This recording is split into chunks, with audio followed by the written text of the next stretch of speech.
Good evening. Mark Halperin here with your two-way tonight reporting. Big news day. And luck of the draw, we have two of our favorite guests, Hogan Gidley and Steve Elmendorf are here.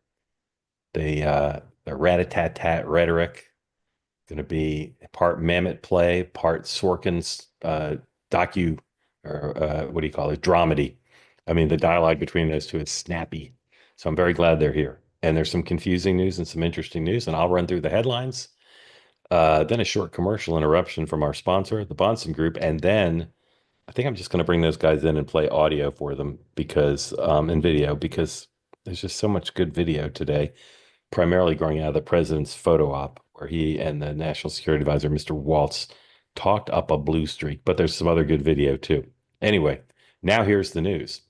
Um, Signal, okay, big day on Capitol Hill of testimony from the head of the uh, intelligence and CIA and others, and lots of questions from the Democrats. We talked a little bit about this morning on the morning meeting. The facts are still a little bit unclear about was Signal permissible to be used or not. At the CIA, as best I can tell, not only were you allowed to use Signal, they installed it on your government phone. Now, that's very different than we started out the day thinking. The CIA lawyers, I'm told, I believe reliably, that the CIA lawyers, the intelligence community lawyers said you can use Signal not for classified information, but you want to send somebody a link to a New York Post story. You want to say, hey, can we meet at 2 o'clock? You can use Signal for that. Not only can you, they install it on your phone, I'm told. Don't know about the Pentagon. And there's a document, a Pentagon legal judgment from a few years ago that says just the opposite. You can't use those apps. White House, same thing. There seems to be, and again, I don't have any of this confirmed, there seems to be some sort of government technology that backs up the signal, right? Because you have to archive it. So on the issue of are you allowed to use Signal? At least some people in the government, as Tom Cotton said this morning, and as the White House said this morning, not yesterday, but this morning, are you allowed to use Signal for government business? Yes, in some cases. Can you use Signal? Does the government back it up to protect the records? Yes. Okay. We still don't know how Jeffrey Goldberg got on the distribution list, and we still don't know whether they're telling the truth when they say there was no classified information sent around on the Signal. Jeffrey Goldberg description of the information would suggest it was classified. The intelligence people who testified today, Radcliffe and Gabbard, kind of lawyerly in what they said. They said they didn't share anything that was classified, but that doesn't mean that the Pentagon didn't, that Hegseth didn't. And of course, if you go to Goldberg's description of the conversation, it was Hegseth who was sharing information, which would seem on the face of it to be information you couldn't share on that platform. So, three remaining questions to my mind. One, do Pentagon lawyers think it's okay to use Signal? We know intelligence lawyers do and White House lawyers do. Two, how did Goldberg get on there? And then three, what was shared? Was any of it classified? The Democrats at the hearing today said, if the stuff on the Signal is not classified, put out the whole chain.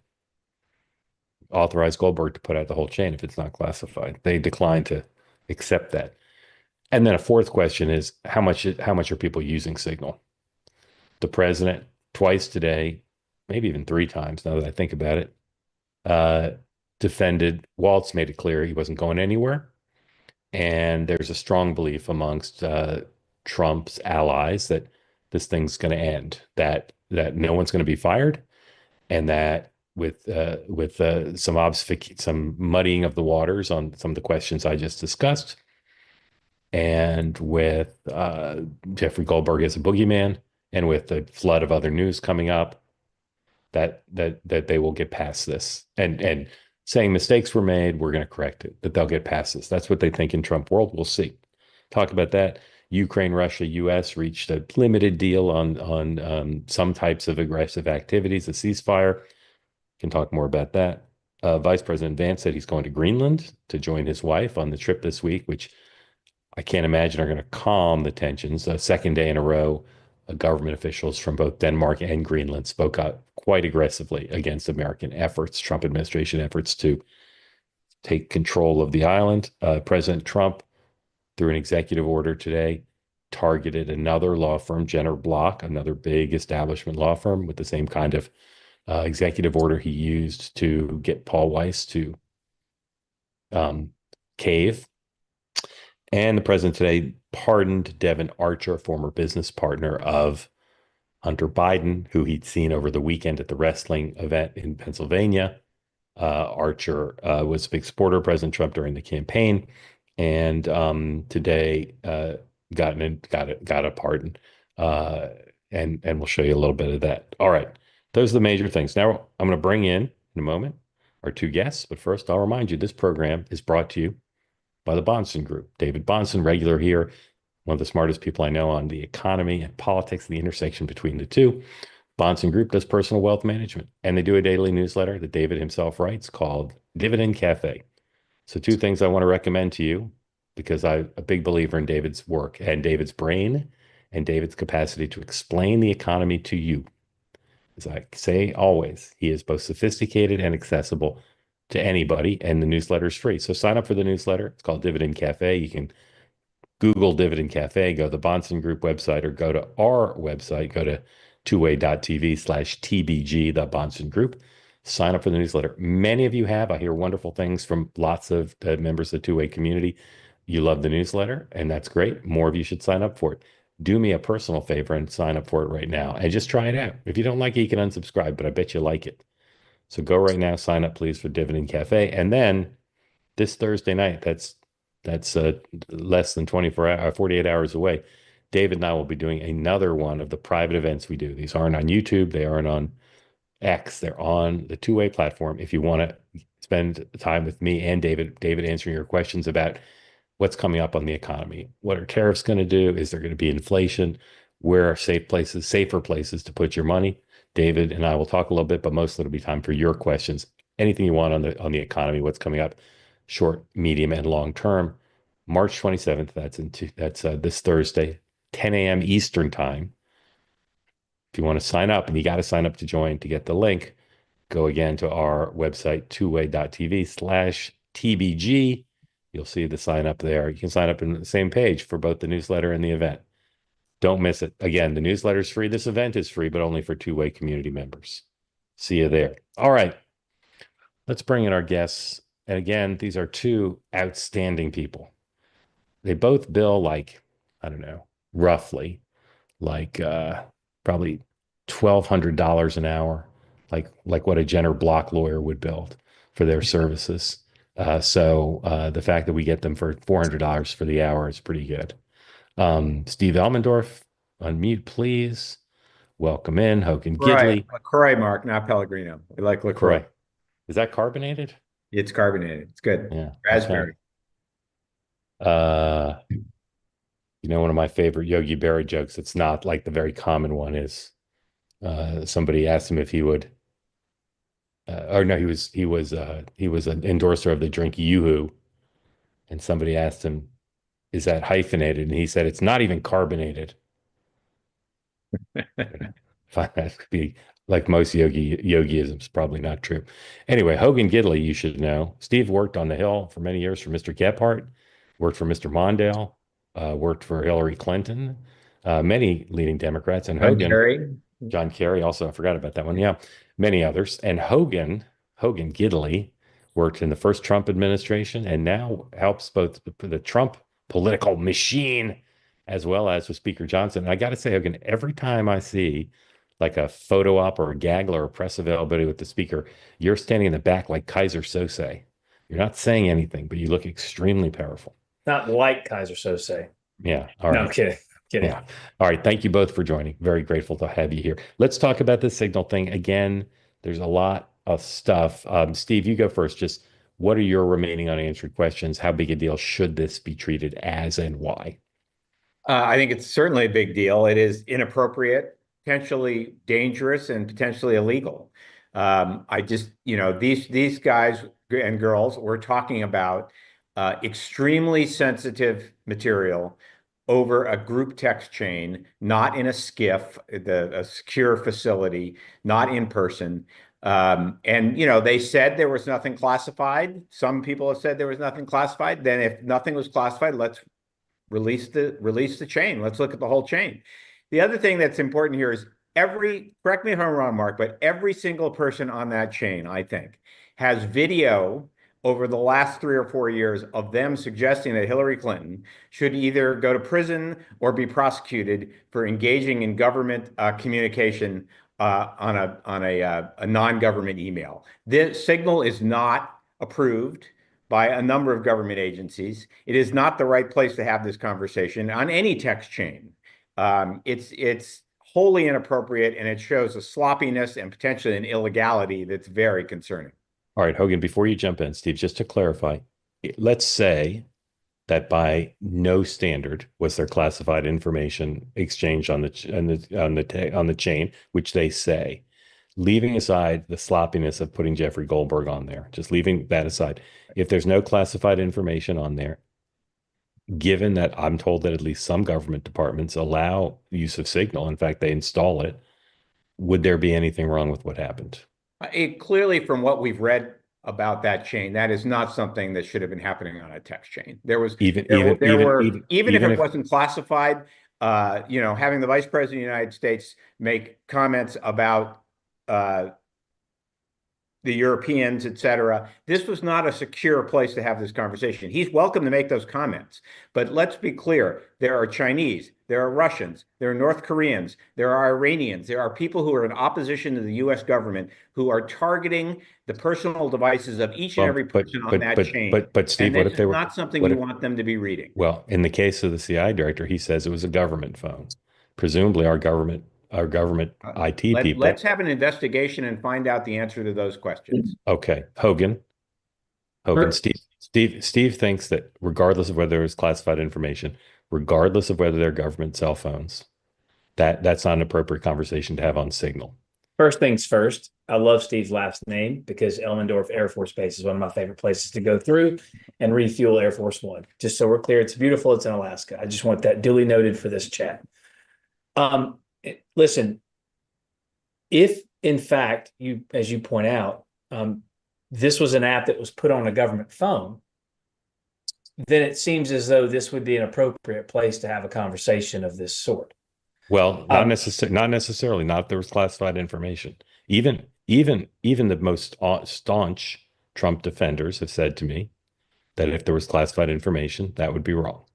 Yeah, but this, as our friend Mick Mulvaney would say, is knowable information. We should get the answers to these questions, no doubt.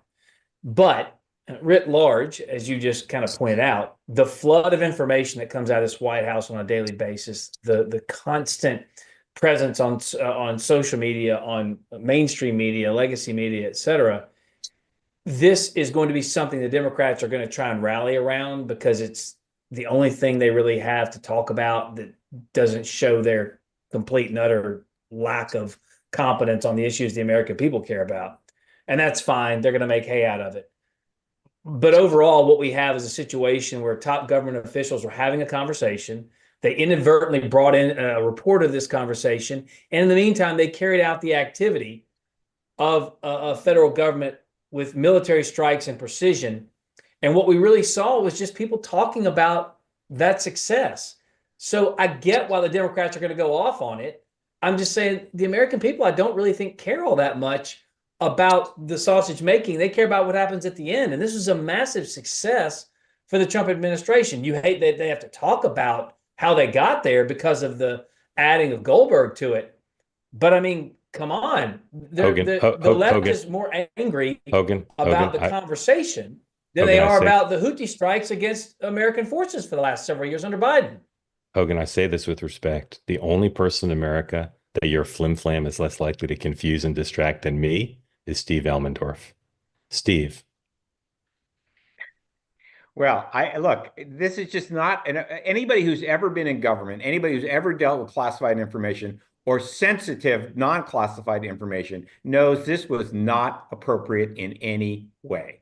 It's like, and normal people know this. I mean, it's just crazy. It shows these people are not ready for prime time. It shows they're not serious. Oh, give me a break. It is, I've heard countless Republicans, countless national security experts from other Republican administrations talk about how what a terrible thing this was, and how it shows that they don't know what they're doing in terms of national security. Yeah, but hold on. First of all, this isn't even close to what Hillary Clinton did. She set up a legal server in her basement, or bathroom or whatever. So relax. Hogan, we're definitely not going to talk about Hillary Clinton. I know, but hold on. No, and I know Hogan said that there are other issues we should talk about. let's talk about the Social Security today. Let's talk about Medicaid. Let's talk about measles. I got all sorts of political vulnerabilities we can go to when we're done with this. Look, man, I'm sorry. I'm not taking a lecture about from you and the Democrats on what's ready for prime time. The last administration let a Chinese spy balloon go across the entire width of our country, stopping over our military installations and our nuclear sites to gather information before us boys down in the South had to shoot it off the coast of South Carolina. I'm sorry they let drones fly all over the place without anything at all. The Afghanistan withdrawal, that was an absolute disaster. The last administration was an abject failure on the international stage and a complete and utter joke. The fact they added somebody into this text chain, while problematic and embarrassing, still doesn't cover up the fact that this administration just executed a lethal threat internationally that the Democrats refused to do and Biden couldn't do for the last 4 years. Can we release the chain? Since it's all appropriate and there's nothing classified on it, let's release the chain. That's not up to me. If they want to release it, release it. Hogan, let me ask you one more question, and then I want to show you some video, and then we're not going to spend the whole time on this, but thank you both. Hogan, what, if anything, was wrong with what happened based on what we now know? Well, obviously, adding a reporter to a text chain. Anything else? Anything else was wrong with it? I mean, I don't know if there was anything else wrong with it other than the fact that someone got to see it that shouldn't have gotten to see it. If the government, in fact, put this on their phone and they approved it from White House counsel, I don't know what the issue is. Well, one issue is I'm not sure it's true of the Pentagon. Okay, I haven't been able to figure that out. It seems like at the Pentagon or on his or on Pete Hegseth's phone. Well, the rules for Pentagon employees, including the Secretary of Defense. Okay. Again, knowable information. Yes, I just haven't learned it yet. All right, let's play number 2, please. This is the National Security Advisor, Mr. Waltz, who was reported by both the Wall Street Journal and Politico this morning to be on thin ice. Today, as I said, got multiple endorsements from the president, and here he is defending himself. Number 2, please. We have our technical experts looking at it. We have our legal teams looking at it. And of course, we're going to keep everything as secure as possible. No one in your national security team would ever put anyone in danger. And as you said, and we've repeatedly said, the attack was phenomenal and it's ongoing. But the media wants to talk about everything else except for the hostages you're getting out of the Middle East, Iran on its back foot, sea lanes getting reopened, peace in Europe. As we just saw today with a Black Sea ceasefire, we were just on with Steve Witkoff, myself, our team in Saudi Arabia. They want to talk about all this other stuff except for your amazing successes and the successes of your team. All right, play number 3. This is more from the National Security Advisor. Right, true.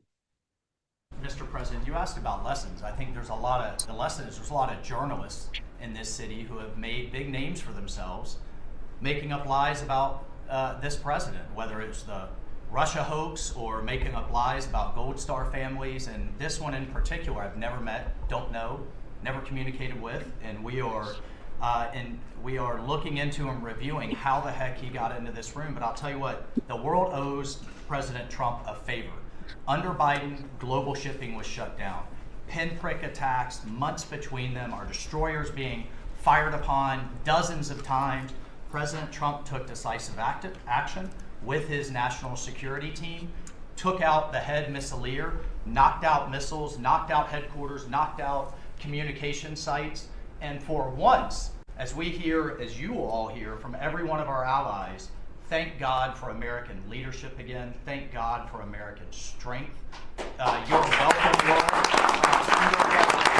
Okay, we can get out of this. So there's 2 confusing things. One is the question of what's in the chain. Was there national security conversation or not? The other is, according to Jeffrey Goldberg, Mr. Waltz reached out to him on Signal. and he accepted the invite, and that's how presumably he got on the chain. Walt seems to be saying he'd never heard of Jeffrey Goldberg, doesn't know have anything to do with Jeffrey Goldberg. So I want to play something else, but if either of you want to comment on those two sound bites from the National Security Advisor, I'd welcome it. Hogan, anything you want to say about what he said?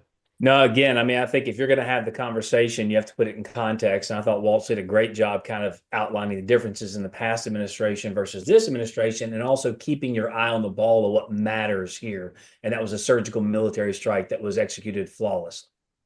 Two things matter here, Mark. One, most importantly, as I said, there are a lot of dangerous people in the world who are trying to hack into these people's phones. And that information that we have heard was on that chain could have been passed along to people and could have put American service people in danger. Second, hold on, Hogan. Second, Jeffrey Goldberg did not hack into this chain. He was added to this chain by one of the 18 people on this chain. He says it was the National Security Advisor, who says he has no idea. If he has no idea who he is, why was his number on his phone?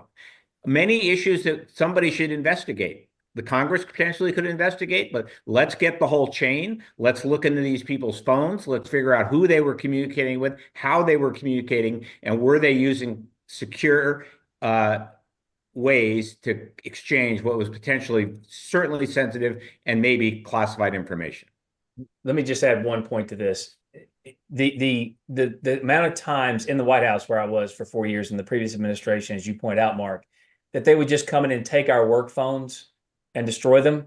It was after every foreign trip, of which there were many. It was just random times throughout the year, because foreign governments are always trying to get into our phones, have our information, have our data. And I saw a lot of examples in real time in front of me where people would show us how they would do it by hacking on a computer and just take care of it right that. So what I'm saying is using Signal would not open it up any more than how it already is wide open to the world. Hogan, would you be allowed to back up your contacts before they took your phone away? No. Well, then maybe you shouldn't be. Maybe people shouldn't be on their phones having this conversation. Maybe they should be in a secure skiff having these conversations. So Steve, you say that. We talked about this morning. And I'm totally fascinated by the fact that the Pentagon or that the CIA not only approves the use of Signal apparently, but installs it, and presumably they install it with some expertise that they think makes it less likely to be hacked. But it's not practical for these people to all go to a skiff at the same time. It's just not practical. It's just not modern. Mark, I've read stories that, in fact, it is practical. They all travel with extensive security details. They do. Have portable skiffs that can be set up. This is part of the job. It takes a while to, Steve, all I'm saying is, just hear me out. I understand what you're saying. Setting up a portable skiff takes time. And if you just want to answer one text to set up the whole thing and to send one text, it's not very modern. And all I'm saying is, if it's a factual matter, as the Republicans claim, that in the the Biden administration, the intelligence community's lawyers said and IT people said, it is safe, not for classified information, but for conversations. It's safe to use Signal on your government phone. That's a different thing than we thought 24 hours ago. And it's shocking to me, but it appears to be true, at least in some parts of the government. All right, let me play you one more thing. And this goes directly to what I'm just saying. I'm going to want to play number 4 and number 5 back to back. This is the CIA director, another former House member, Mr. Radcliffe, talking first with Senator Bennett about his position that in the CIA, you're allowed to use Signal on your phone. Number 4, then number 5, please. Mr. President, you asked about lessons. I think there's a lot of journalists in this Hold on. It's wrong clip. Well, number 4, please. That's number 3. Number 4 and then number 5.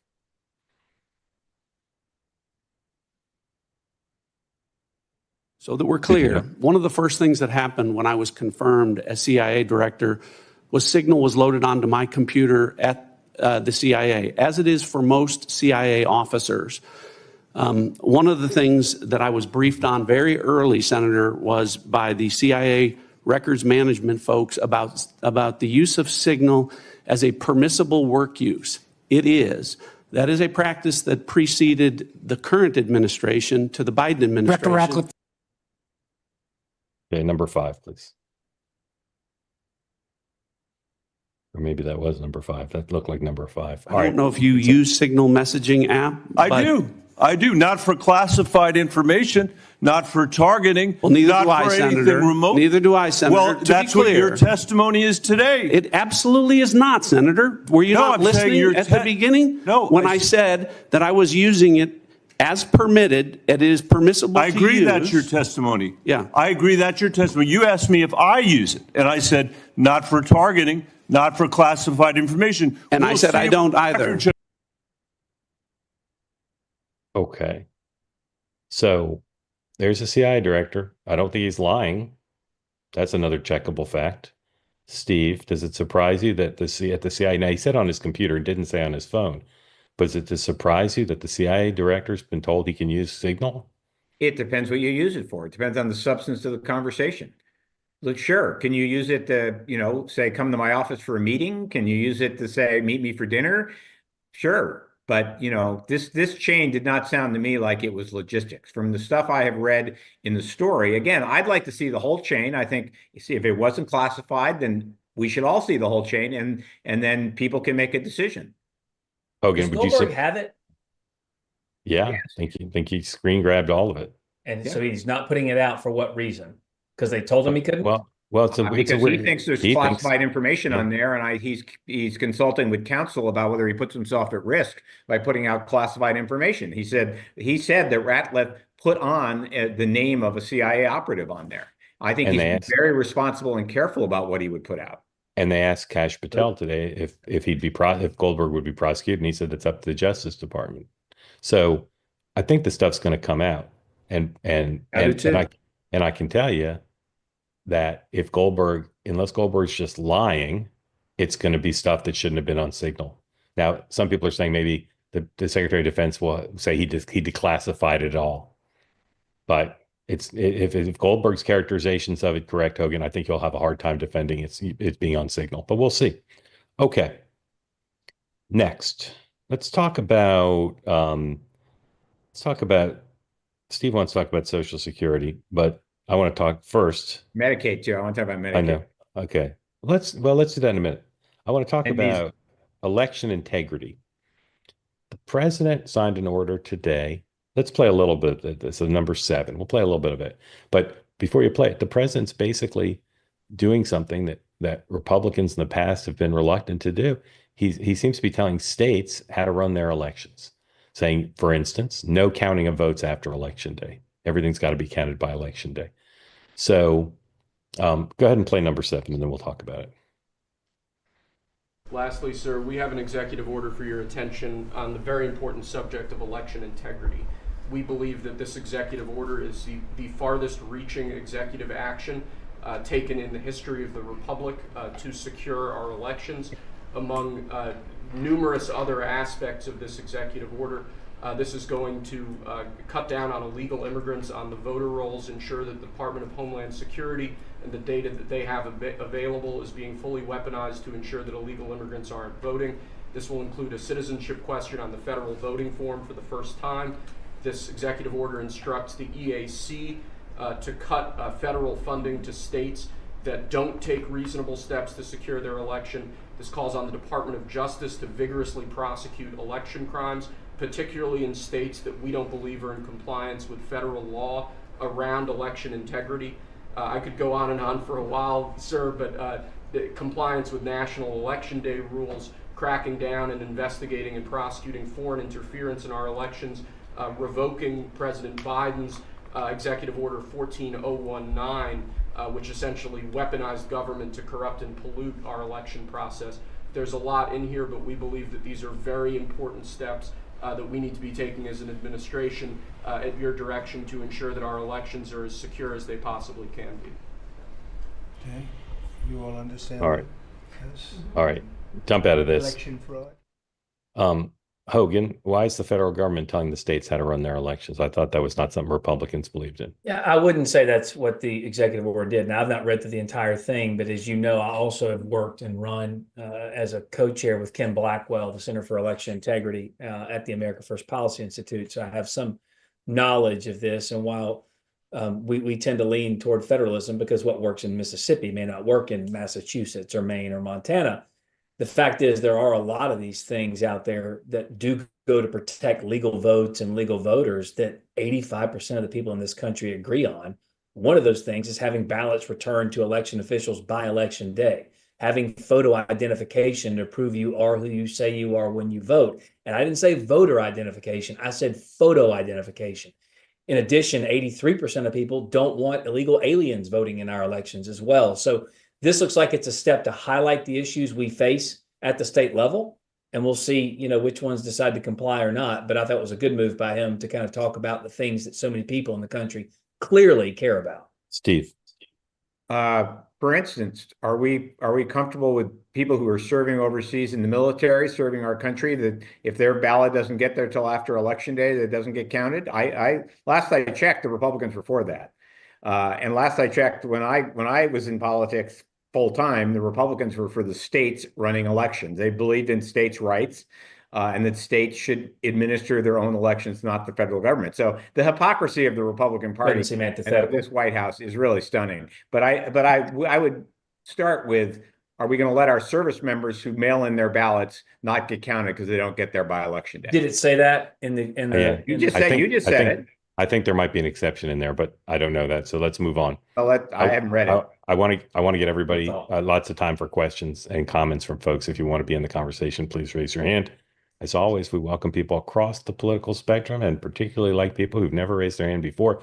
Steve, floor is yours to say what you'd like to say about Medicare, Medicaid, entitlements. I was struck by the Social Security story this morning in the Washington Post, and how I think in terms of political vulnerabilities for this administration, allowing Elon Musk and his crew to change how elderly people and the people who help elderly people get information about Social Security is going to be a long-term problem. It is, my mother's not with us anymore, but when she was with us, the notion that she couldn't call the Social Security office, that she would have to get online. I don't know a lot of 85, 90-year-olds, my mother was 96 when she passed, who are very good at getting online to deal with their Social Security problem, or of getting in the car to drive to the Social Security office because they no longer can call it. I think this is an incredible vulnerability. It's an incredible sign of the arrogance of this Elon Musk Doge effort, and it's going to be a big problem for the Republicans as we get towards the elections. Hogan, very hard to argue with that as far as I'm concerned, but what do you think? Well, a couple things. As was made clear in the election, Donald Trump is not going to touch entitlements. He's made that plain on countless occasions. I do find it interesting that everyone who wants to try and poke holes in the administration don't ever focus on Trump or what he's doing. More or less, it's about Elon Musk, someone who's not elected, but who's someone who's been tasked with actually trying to find some of the fraud, waste, and abuse in our government and streamline things that would make it more efficient and more effective for the people. I think most Democrats used to be for that. I harken back to the old Chuck Schumer days when he was talking to Barack Obama in the White House and saying, we don't want to cut the things for Medicaid that work, but we do want to cut all this waste and stuff out there to make it run more efficiently and effectively for the American people. And oh, how I wish that Chuck Schumer would call today's Chuck Schumer and try and get them on the same page. But the fact is, I think the American people are concerned about a great number of things across the federal government. And if DOGE can work to make it more effective, great. If it falls flat or there's a problem, I'm sure they'll course correct. Closing 4 out of 10 regional Social Security offices doesn't strike me as a way to make government more efficient or help seniors get their Social Security benefits. All right. Thank you both. One more thing I want to play for you. A video the vice president posted today, or two more things. A video the vice president posted today about, this is number 11, about joining his wife on this trip to Greenland this week. Guys, it's Shady Vance, the vice president, and there was so much excitement around Usha's visit to Greenland this Friday that I decided that I didn't want her to have all that fun by herself, and so I'm going to join her. I'm going to visit some of our guardians in the Space Force on the northwest coast of Greenland and also just check out what's going on with the security there of Greenland. As you know, it's really important. A lot of other countries have threatened Greenland, have threatened to use its territories and its waterways to threaten the United States, to threaten Canada, and of course to threaten the people of Greenland. So we're going to check out how things are going there. And I say that speaking for President Trump, we want to reinvigorate the security of the people of Greenland because we think it's important to protecting the security of the entire world. Unfortunately, Leaders in both America and in Denmark, I think, ignored Greenland for far too long. That's been bad for Greenland. It's also been bad for the security of the entire world. We think we can take things in a different direction, so I'm going to go check it out. Hogan, what is this about? Yeah. Again, not the first time a president has talked about this, not the first time an administration has thought that it may be strategically advantageous to try and build out some forces, But why is the some presence in Greenland. Why is the vice president spending time going to Greenland? Again, that's kind of what Donald Trump's been talking about. The vice president's supposed to kind of back up what the president wants to do. So why not go over there and see it firsthand? Didn't Don Jr. already go over there once too? He did. Okay. He did. All right. And the national security advisor's going. The second lady's going. There Steve, how do you feel about the vice president going to I think Greenland? this is a complete diversion because they're having a bad week on some other news. Clickbait. No, they're not taking over Greenland. They're not taking over Panama. They're not taking over Canada. Like, I think the vice president should get on his plane and go to some states, particularly some red states that have a lot of Medicaid money that goes to help hospitals in rural red states, and take a tour and figure out what their cuts in Medicaid is going to do to the people that voted for them. That would be a good use of his time, not going to Greenland. All right, last topic, then we'll get all of you in, so please raise your hand. Steve, you reminded me you worked on the Kerry campaign. Do you remember the vice finance chair of the Kerry campaign, Devon Archer? I do not. Never so met Devon Archer was on the Kerry campaign. He was Hunter Biden's business partner and was one of the main people who testified before Congress about Biden Inc. Over the weekend, the president met with Devon Archer at the wrestling tournament in Pennsylvania, and then the New York Post reported that he was going to get a pardon, and today he did. Please roll number 9. Sir, we have an executive order for your attention. We've taken action against a number of law firms that have participated either in the weaponization of government, the weaponization of the legal system for political ends, or have otherwise engaged in illegal or inappropriate Should activities. be number 9, guys. The law number firm 9. of Jenner and Block is one of these law firms. This is not right. That's number 8. I need number 9, please.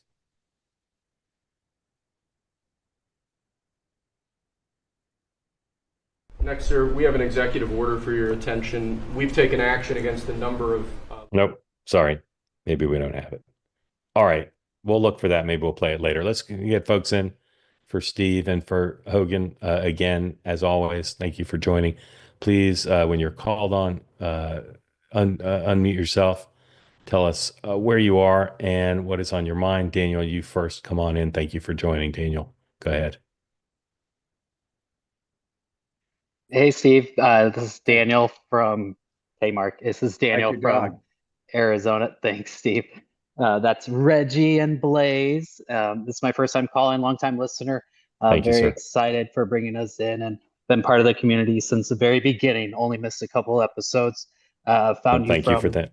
Yeah, absolutely. But no, just wanted to say congratulations on the MK Media new show coming up with Next Up. So we're excited. More Halperin content is always a good thing. So thank you for that. Yeah, but just wanted to say congratulations and wanted to make my presence known as part of the community.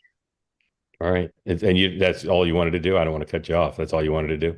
Yeah, no, I think listening to Steve and Hogan, love listening to Hogan, 3-time Trump voter, but, listening to Steve is the reason, one of the main reasons why I stopped listening to mainstream media is because, you only hear one side. So I used to get angry about it, but as I watched your show more recently and every day I take it in now and I really listen to what the other side has to say and take it in and trying to teach my parents the same, because now, they have that same like, oh, why do they say that? And why do they say that? They don't just listen and take the information in and then use that as, knowledge, like you said, so we really appreciate it, Mark. Daniel, thank you for that. Daniel announced today, I'm going to be doing a new show with under Megyn Kelly's umbrella for a new media network. For those of you who've asked, no change in my relationship with Two-Way. Continue to be doing the shows I do here and more. Congratulations, Mark. Just adding that in. Daniel, thank you. Appreciate it. All right. Let's go to Bella. Bella, welcome in. Tell folks who don't know where you are, what's on your mind, please, after you unmute. Okay. So, can you hear me now? Yes, ma'am. So I had my coffee in the morning with you. I had my dinner in the evening. Not very convenient times, but okay. So I know you brought in Steve and you brought in Hogan. Neither one of them said something that I didn't expect, either from a Democrat or a Republican. Unlike in the morning where you get Dan and sometimes Sean is. So that's a little disappointing.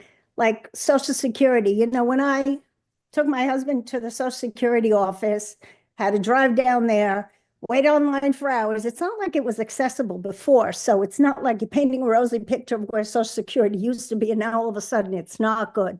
And when you sit down in front of Social Security administrators at the time, they wouldn't give you any advice because it wasn't part of what they were allowed to do. And so you had to sort of wade your way through it. Can you take it? Can your husband get half? Can you get half? It's very complicated, and it would be good. Social Security Administration had some advisors that were available. That's just a suggestion, either Republican or Democrat. Good idea. The other thing is, the Medicare and Medicaid. I remember reading during the Democrats that hospitals were being closed in small towns because they couldn't afford to do prenatal care. So you could have a hospital if it was only emergencies, so that wasn't great before either. So I'm saying, like, why don't these Hogan and Steve get together and give me a solution? Why is everybody pulling in a direction? I haven't heard anything I didn't expect from either side of you.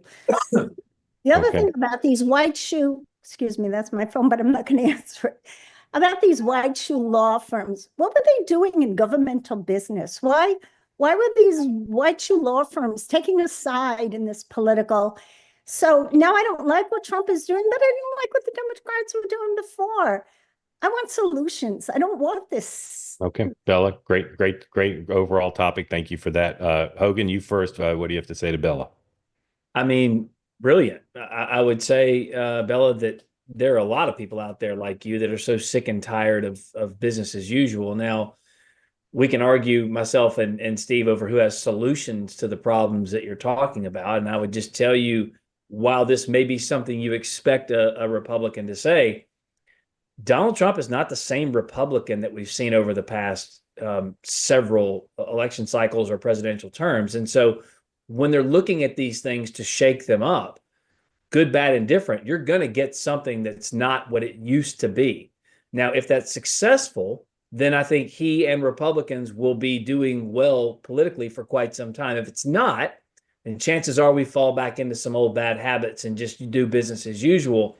But the fact that you just point out something I thought was everything you said was great. But you said these things weren't rosy before. Like, we're not going from something that was perfect to now all of a sudden it's flawed. It's always been a problem, which I would argue that's one reason why Trump won the White House and we took control of the Senate and the House. But nonetheless, I appreciate you being in the fight, and I appreciate you coming on shows like this, because people like myself and Steve need to hear that. Because believe me, while you're talking, I was like, I'm going to get off this call and I'm going to start calling folks around and just let them know what real people are saying out there, because it's not working. So what do we do to fix it? So thank you for the comments. Thanks, Bella. I like to hear from people who don't agree with me. I hear all day from people who don't agree with me, and I think it's a good thing. I do think on Social Security that we would be better off to have, to your point, to have more people who work there, more people who can explain to seniors and almost seniors what their benefits are and what the issues are. More, not less. So I think, and certainly not less in a way that it seems to me being done, without real thought about who are the good people, who are the bad people, how many do we really need. And I'm telling you, people who are elderly like to pick up the phone and call the office. They are not as good online as you may be or I may be. Well, thank you. Appreciate it. And many of them don't drive and can't drive to the office. Yeah. Martin, unmute, please. Welcome in. Tell folks where you are, what's on your mind. Hey, guys. First time. Can you guys hear me? Yes, sir. All right. First time caller, a long time listener from Los Angeles, California. Welcome in. Glad to have you here. I'm a cybersecurity professional myself, long time, 20 plus years. CISO for the longest time for the largest companies you guys can think of. I just wanted to kind of like opine and give a Yes, please. slight comment on this entire signal issue. So from professional perspective, the way I see this is this is primarily, this happens in private organizations all the time. This is not something new, right? We see people circumvent security systems using private chats, et cetera, WhatsApps of the world, et cetera, because in order for you to have a proper security, there has to be inconveniences, and people are trying to bypass inconveniences, right? So at the end of the day, when you take a look at this, is it something for someone to get fired for? If that's the case, Mark, you said it the other day, right? Then you have to fire everybody, right? Should there be an accountability? Accountability is a good thing. Yes, there should be. What do they do in a corporate world? If, for example, when a breach occurs, even though that breach could have been because of a CEO or somebody else, leaking their password or whatever the case might be, it would technically end up being the CISO taking the heat for it, right? And then the CEO goes and says, "We fixed the glitch. We fired the CISO," right? But the reality of the situation is that it's going to happen. This is not the fact that Signal's been around in the government. It seems like in government for a while. It's mind-boggling to me. Signal has there are two ways to use Signal. There's the open source version, and there is the regular version, which is the commercial version. The open source version could be the one that's government using it, and they tweaked it for their own use case. I don't know. This is a speculation, but I would definitely say that at the end of the day, the comparison with the Hillary Clinton. I don't want to have a Hillary Clinton conversation, but the comparison is that the other one was in the basement. It had no security, very light security. The difference is Signal is a well-known, regarded app. But nevertheless, these conversations, it is a no-no when a CIA and the heads of NSAs, et cetera, are in a call, and they're having this conversation where they're the stewardship of that data, they're the stewardship of that information, and the national security stuff is being discussed. So having said that, at the end of the day, I think what needs to happen is that there needs to be a complete look of security controls, who has access to what, and how that information is, in what circumstances, what kind of information is being discussed. But in terms of classification, like Steve mentioned, I'll say this, right? All classified data is not the same. There are people who classify data as secret, and that doesn't even have to be secret. So you can't just say that every classification is the same. So, although it's not up to the individual user to say, agree. Well, yeah. Martin, let me ask you this: do you use Signal? I do use Signal, yes. How do you create a group in Signal? It's primarily not a group chat that I do on Signal, but basically, you create a group. You send a request out, right? And somebody has to, the message goes to somebody, notification goes to somebody that says, hey, well, would you like to join the Signal? Would like to join this group? And then if they say yes, then it actually creates a secure communication between the parties to participate in. But then again, at the end of the day, though, the problem is Signal is open Signal as secure as it is using the same protocols as Bitcoin, as everything else. It's all encrypted. It's the same encryption methodology is being used. The difference here is that every government organization around the world, all the spies, etc., they all have their eyes on Signal because they know everybody's using it. So, and if there is a vulnerability, and that vulnerability is this, there could be a vulnerability that hasn't been disclosed, and the governments are using it, and it's bad for business. So technically, the last thing I want to opine on this, and I'll keep it short, is when we say that the government doesn't have secure systems. The problem is if you're using the public airwaves, really it's very hard to secure everything. You can encrypt it, but then again, there's your device. Your device could be vulnerable.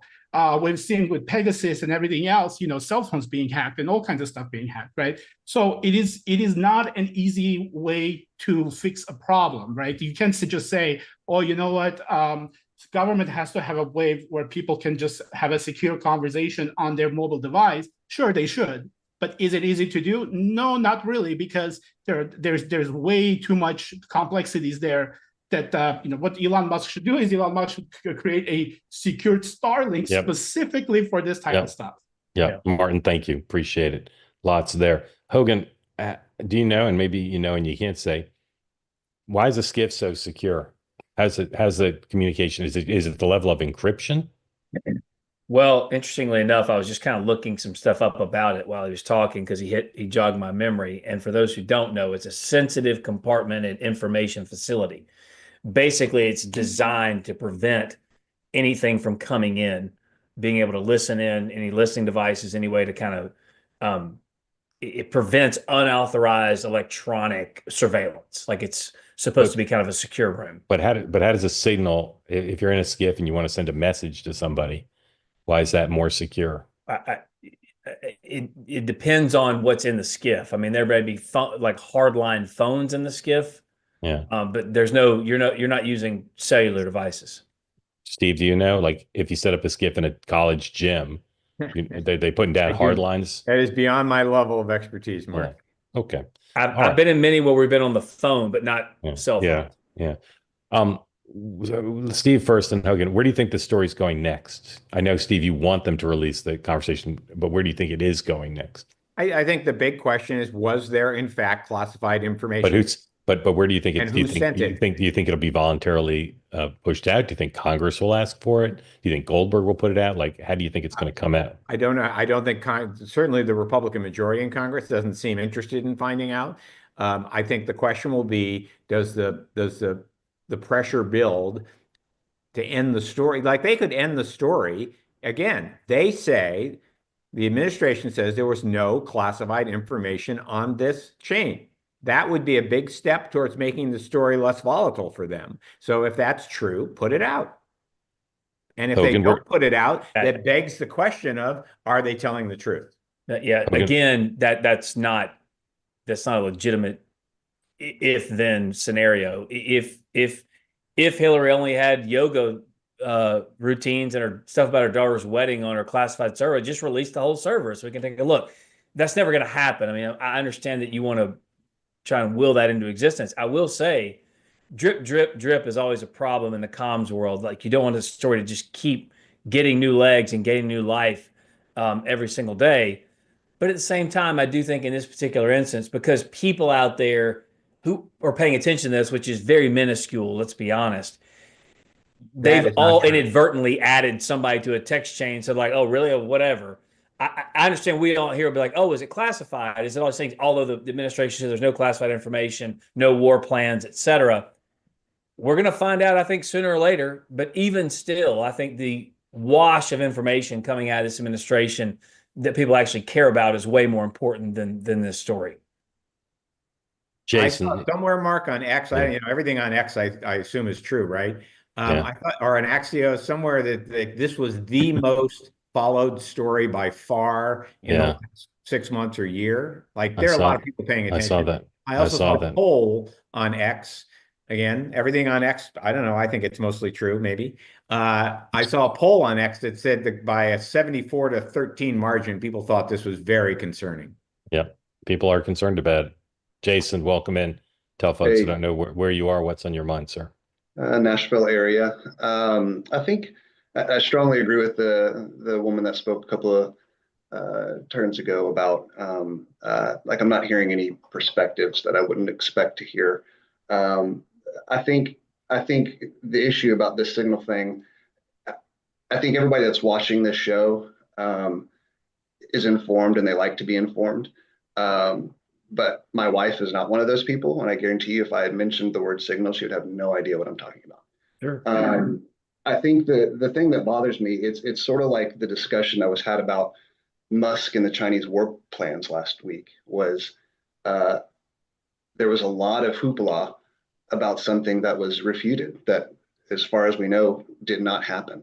And to Hogan's point, there's a lot of information that is knowable that we don't know yet. And we're having a lot of discussions about this, and we just don't know. And I know that's sort of the way the news cycle goes. I'm not saying that there's not legitimacy to this topic, but I do think that one of the reasons why I stopped watching media is they would pick up on anything and run with it without having all the facts. Yeah. And so it's hard to listen to these conversations over and over again and getting these, extreme sides point of views when we don't know the information. If, like you said this morning, Mark, like if it is true that Signal is an approved communication device, that changes so much. And to Steve's point, if we do see the interactions in full and we learn that there's not classified information, then that kind of settles it. Yeah. Anyway.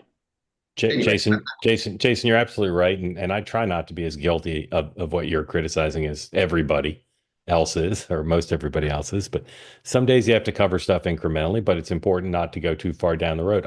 It never occurred to me when I was doing the show last night and pretty fired up about what was done, never occurred to me that Signal would have been approved to be used on government devices. Never would have occurred to me. Just couldn't imagine it.